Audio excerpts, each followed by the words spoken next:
खुलुमबाय बे समाव आङो धेमाजि जिल्लानि सिङाव थानाय गगामुख बे गगामुख टाउनाव जाहाथे मोनसे डक्टर रनज पेगु बिजेपिनि बिजाथि बिथाङा बे समाव थाबायनाय हाबाफारि लादों टाउन थाबायनाय हाबाफारि लादों बेनि जिहेतु माखासे नुथायफोरखौ मिथिना लानो आरो बिथांनि जितु एबारनि 2024 मायथाइनि जितु एमएलए इलेक्सन बिधान सभा बिसायख'थियाव बिथाङा माबायदि जाफुंसारनो हागोन बिनि सायाव बिथांनिफ्राय जों माखासे बाथ्रा मिथिना लानो नाजागोन रायजो राजाफोरा बिथांमोनखौ दाबायफादों थारैनो बिथांमोननिफ्राय जोङो माखासे बाथ्रा जों मिथिना लानो नाजागोन थारैनो बिथांनि साखाथियाव जोंनि एबारनि जिहेतु फैबाय थानाय 2024 मायथाइ এবাৰ 113 নং বিধানসভাৰ ইলেকশ্যনত আপোনাৰ কেনেকুৱা প্ৰভাৱ হ'ব পাৰে বুলি ভাবে আজি নিৰ্বাচনী প্ৰচাৰৰ শেষ দিন ইতিমধ্যে আমি 37টা গাঁও পঞ্চায়ত নগৰ সমিতি সকলোতে নিৰ্বাচনী প্ৰচাৰ সমাপ্ত কৰিছোঁ বিপুল ভোটত আমি জয়লাভ কৰিম ৰাইজৰ বিপুল সহায় সহযোগিতা আমি পালোঁ আজিৰ দিনত আপুনি কি ক'ব যে আপুনি নিশ্চয় জিকিব পাৰিব বুলি আশা ৰাখিছে নিশ্চিতভাৱে বিপুল সংখ্যক ভোটৰ ব্যৱধানত আমি জয়লাভ কৰিম কংগ্ৰেছ এজ এ ৱাই নাই আমাৰ কাৰো লগত নিৰ্বাচনী প্ৰতিদ্বন্দ্বিতা নহয় নাই কোনো দল ফেক্টৰ নহয় কোনো দলৰ আমাৰ লগত প্ৰতিদ্বন্দ্বিতা নহয় কংগ্ৰেছ আৰু এজেপিৰ মাজত প্ৰতিদ্বন্দ্বিতা চলিছে এতিয়া ছেকেণ্ড গুণ হ'ব থাৰ্ড গুণ হ'ব এইটোক লৈ বহুত আশাবাদী আমি লক্ষাধিক ভোট লাভ কৰিম बे समाव बिथांनि बाथ्रानिफ्राय मिथिबाय देरहानाया 100% गोरोन्थि এইখিনি সময় যুৱ চামৰ কাৰণে কি কাম কৰিব বুলি আশা দিব আপুনি আমি ইতিমধ্যে ধেমাজিত এটা স্কিল ডেভেলপমেণ্ট ধেমাজি সমষ্টিত ইনষ্টিটিউট স্থাপন কৰিছোঁ ইয়াত দুটা হোষ্টেল আছে এটা হোষ্টেলত 200 ছাত্ৰ আনটো হোষ্টেলত 200 ছাত্ৰী ইয়াত থাকিব পাৰিব আৰু তেওঁলোকক আমি স্কিল ডেভেলপমেণ্টৰ প্ৰশিক্ষণ দি সংস্থাপিত কৰাৰ কাৰণে ব্যৱস্থা গ্ৰহণ কৰিম আৰু এনেধৰণৰ কংগ্ৰেছ বা এজিপি তেখেতলোকে বিজেপি চৰকাৰক বহুত দুৰ্নীতি কৰি আহিছে বুলি বদনাম কৰি আছে সেইটোৰ বিষয়ে আপুনি কি ক'ব আমাৰ চৰকাৰৰ দিনত এটাও দুৰ্নীতি কেলেংকাৰীৰ অভিযোগ আমাৰ চৰকাৰৰ নাই কংগ্ৰেছৰ দিনত অসংখ্য দুৰ্নীতি কেলেংকাৰীৰ অভিযোগ আছিলে কিন্তু আমাৰ চৰকাৰৰ দিনত কোনো আঙুলি তোৱাই ক'ব নোৱাৰে সম্পূৰ্ণ আৰু 2021 চনৰ যিহেতু নতুন কিবা আঁচনি কিবা কৰিছে নেকি ছাৰ আমাৰ নেতা অমিত শ্বাহ ডাঙৰীয়াই ঘোষণা কৰিছে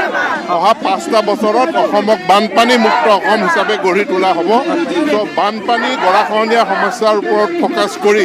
এই সমস্যাৰ স্থায়ী সমাধানৰ কাৰণে অহা 5টা বছৰত আমি কাম কৰিম এই সময়ত আপুনি গণশক্তিৰ এটা গণশক্তিৰ চিফ আছিলে এই সময়ত আপুনি বিজেপিত কিয় যোগদান দিলে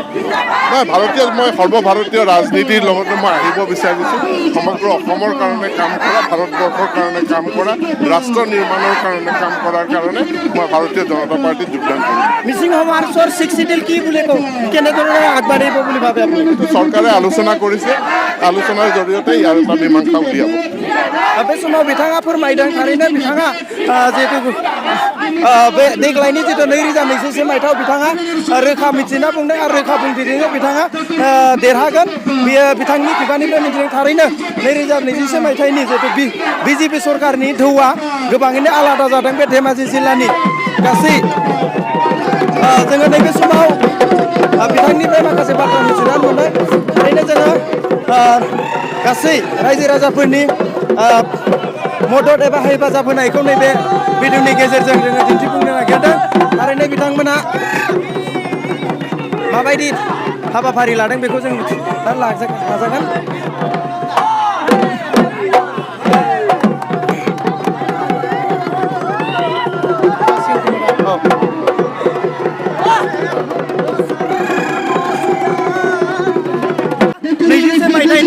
एमएलए विधानसभा इलेक्शनाव बिजेपिया माबायदि देरहागोन होननानै आसा खालामनो हादों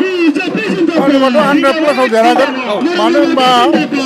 दिनै बर' समस्यानि समाधानखौ कमप्लिटलि बर' समस्यानि जा जाथि समस्या दं बे समस्याखौ बिजेपि सरकारनो माबा एग्रिमेन्ट खालामनो हादों मानो होनबा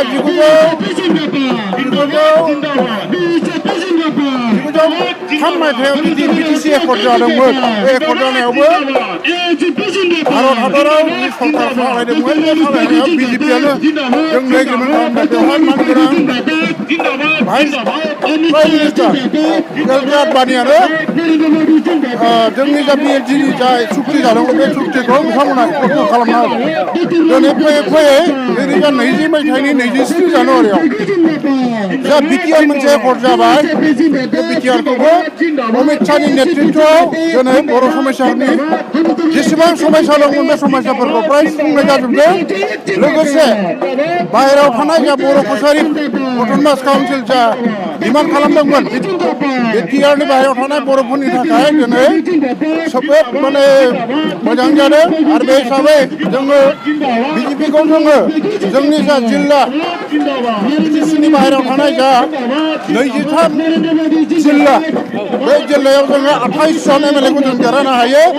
आरो थांनाय बारावबो जोङो बिदिनो राहादों बिजेपि जानानै आरो आगोल बारावबो जे कंग्रेसनि अप'जिसन बे अप'जिसनाव 15 बोसोर जोङो बाहेरनि बर'फ्रा गोख्रों मदद होनानै कंग्रेसखौ दादोंमोन बेवहाय जोंहा रेकर्ड दंखायो बेवहाय खुनु गोरोन्थि जानांगौ मिसा खोथा जों मानसिफ्रा गलिनानै थांनाङा मानो होनोबा दिनै बर' जाथिनि समाज जाथिनि समस्याखौ बे बिजेपि दोलानो जोङो जाफुंनो हादों बेनिखायनो एबार 100+। बे समाव गोबां जिहेतु बर'निनो माखासे बर' समाज सिबियारि बिथांमोना जोंनि बिजेपिखौ गारनानै कंग्रेस दोलोआव बाहागो लानायखौ नुदों बिथांमोननि सायाव मा बुंनो सानो? बे हाग्रामा खाम गैया बे मानसिया फेस्ला लायासै बियो बेजों जेबो गैला सुबुं धोन गैया बेहा ओंखायनो उबुल दुबुल बखिलाबायदों बे दा बे समाव जाय हाग्रामा बिथां बिटिसिनि बारग' सिट बिथाङा जिहेतु जोंनि आउट अफ बिटिसिनि जे सिटखौ मिहिनेश्वर बसुमतारी बिथांखौ बायदिसिना रोखोमै बिथांमोना खोथा बुंदों बिनि सायाव नोंथांमोना मा बुंनो सानो?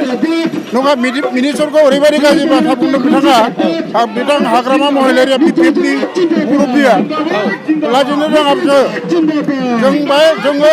बिटिसिनि बाहेरायाव थानाय बर'फ्रा दिनै 1 लाखनिबो बांसिन बर'फ्रा दिनै जोङो मिनिस्टार आदाखौ जों बिसास खालामो दिनै मिनिस्टार बसुमतारी बायदि मानसि नङा बियो बुरबका बे बुरबका बर' जाथिखौ धंस खालामग्रासो बियो बे बुरबकनि थाखायनो दिनै गासिबो एक्सपिएल वेलफेयार ससाइटिनि मानसिफ्रा गावबोगासिनो दङ दिनै मानगोनां मिनिस्टार बसुमतारीखौ दिनै बिथांमोना बुंदों नोंथांनि बलिष्ठ नेतृत्वखौ जोङो अरायबो गनायगोन आरो मानिलांबाय थागोन आरो मिनिस्टार बायदि बियो लेखा गोरोंबो नङा बुरबका दा बे समाव बिथाङा जेबायदि बाथ्राखौ बुंदों बियो जोंनि आउट अफ बिटिसिनि जिहेतु जेंना आरो थासारिखौ मोजां खालामनो थाखायनो गासै बर' रायजो राजाफ्रा खौसे जानानै बिजेपि दोलोआव बाहागो लादों थारैनो नोंथांमोननि जिहेतु 113 नं जिल्लानि मोनसे जिल्ला बानायनो नागिरदों जोंनि जायगाखौ मोनबा जिल्लाया जेरै डेभेलप जाबाय बेबायदिनि गेजेरावबो आरो मोनसे स्पेसियेलि धेमाजि जिल्लाखौ बिथाङा डेभेलप खालामनायनि मोनसे परिकल्पना दङ बेखायनो डक्टर रनज पेगुआ बेवहाय गोबां 1 लाखनि बांसिन भट होनानै देरहागोन एबा देरहाथां दा बे समाव जिहेतु डक्टर रनज पेगु बिथांनि जिहेतु साननाय आरो सानस्रिफोरखौ बिथाङा फोरमायदों नोंथाङाबो सासे मिसिं अट'नमास काउन्सिलनि एसि जानानै दं बे समाव मिसिं अट'नमास काउन्सिलनि दैदेनगिरि भुबन पेगुआबो दिनै बिजेपिआव थांबाय बियो माबायदि जानो हागौ? नङा बेफोरो जाहैबाय जाथिखौ डेभेलप खालामनांगौबा नोङो मोनसे राजनितिक दलाव थानांगोन राजनितिक दलाव जुदि थायोब्ला एखे पार्टियाव जुदि थायोब्ला जोंहा डेभेलपमेन्टनि माबाया पेकेजफ्रा एसे बुरजा फैयो जुदि नोङो अपोजिसनाव थायोब्ला नोंखौ जे बोसोराव जेसेबां एलिगेसन मोनो बोसोराव जेरै सापज मिसिं अट'नमास काउन्सिला 89 कौटि थाखा मोनो बोसोराव जुदि गुबुन सरकारा फैयोब्ला जों अपोजिसनाव थायोब्ला बे फैसाया 50% हरगोन जोंनो आरो बे 50%आव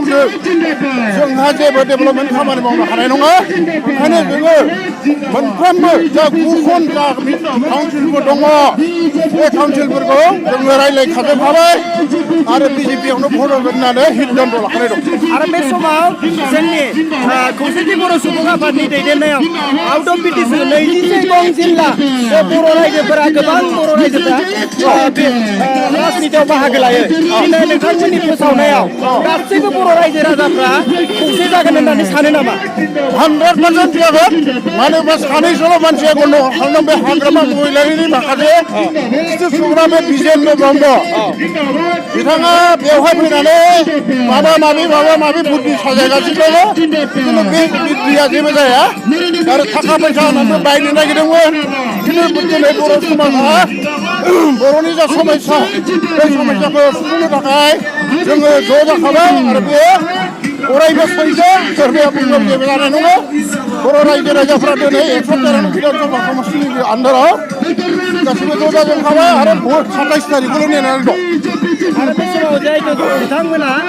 रां रुफा होनानै जिहेतु बर'फोरखौ सोखावनो माबा मोनसे थांखि लादों थारैनो जुदि बर' रायजो राजाफ्रा फैसा लानानै गुबुननि खोथा बुंनाय बायदि थाङोबा जोंनाव मा मोनसे समस्या जानो हागौ होननानै सानो जेबो समस्या गैया बिथांमोना थाखा फैसा होनो हायाखै मानो होनबा जोंहा जोंनि ओनसोलाव जोङो ग्रुप वाइज बानायखादों आरो बे ग्रुपआ खामानि मावगासिनो दासिमबो दिनैसिमबो फैसा होनायनि खुनु खोथायानो गैया फैसा होनो हाया बे समाव जों मिथिनानै मोनबाय दिनै डक्टर रमेश बेगुनि रेलि थाबायनाय हाबाफारि बियो गगामुख टाउननिफ्राय गोबां गोलाव लामा थाबायदों बेयाव रोजा रोजा सुबुङा बेबायदि बाहागो लादों जे बे सुबुंफोरखौ नायनानै जों बयबो मिथिखागोन बिजेपि सरकारा बा बिजेपिया 113 नं बिधानसभानि डक्टर रनज पेगु बिथाङा देरहानाया रोखा होननानै बिथां प्रभात बसुमतारी जाय मानसिया मिसिं अट'नमास काउन्सिलनि इसि बिथांनि खुगानिफ्राय थारैनो नोंथांमोना मिथिखाबाय जानो हागौ दिनै बिथाङा बुंबावदों गोबां आउट अफ बिटिसि 21 गं जिल्ला बर'फोरनि जिहेतु समस्या आरो बेफोर थाबोनाय फैबाय थानाय बर' वेलफेयार अट'नमास काउन्सिलखौ जोङो गोग्गो मोजाङै आबुङै दाफुंनो थाखाय बिनिखायनो जोङो बर' रायजो राजाफोरखौ बिथांमोना खावलायदों मानोना बिजेपिखौ भट होनानै देरहाहोनांगौखौ रोखा आरो देरहाहोनांगोन होननानै बिथांमोना फोरमायदों बेखौ जोङो बे दिनैनि जिहेतु हाबाफारि बे हाबाफारिनि दिन्थिफुंनाय हाबाफारि आरो मिथिहोनाय हाबाफारिखौ बेखिनियावनो दोनथ'नाय जाबाय गोजोन्थों